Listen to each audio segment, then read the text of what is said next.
Russia has a checkered gay rights record, breaking up pride marches, even passing anti-gay propaganda laws.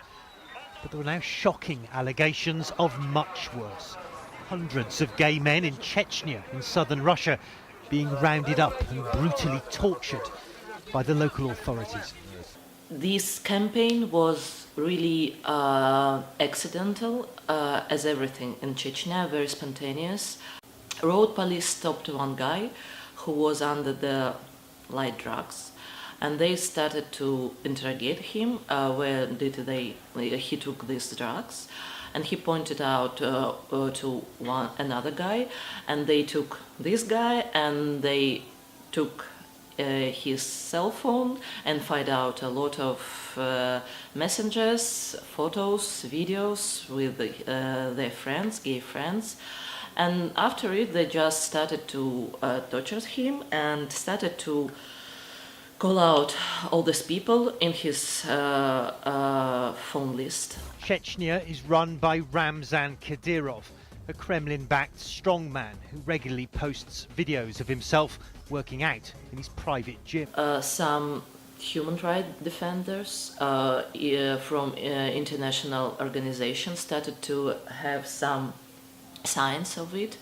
I mean, some information, but nobody couldn't find the real witnesses who were tortured and detained because they were extremely afraid till death.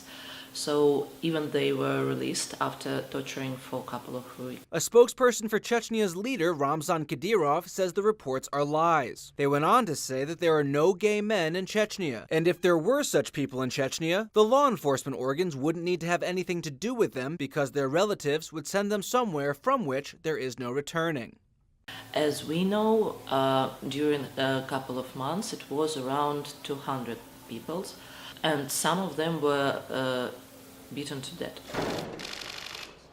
Not officially, but even President Putin and our first officials start speaking publicly about problem of gay in Chechnya. And actually, it's not only the problem of the LGBT people in Chechnya. This is a huge problem of abusing human rights, because gay is only part of huge abusing of human rights in Chechnya.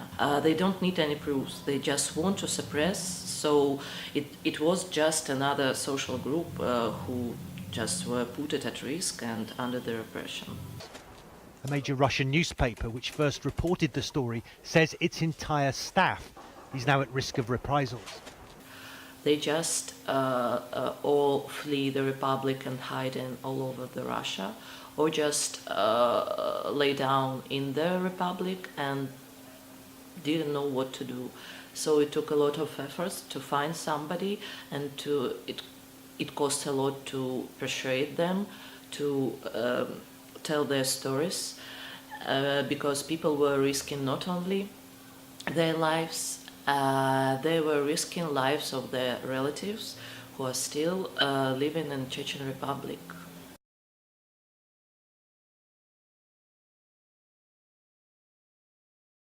ЛГБТ Центарот беше нападнат 6 пати, ако го броиме, ние го броиме така и шестиот пат кога беше нападнат кафулето Дамар, кога ЛГБТ Центарот славеше роден ден.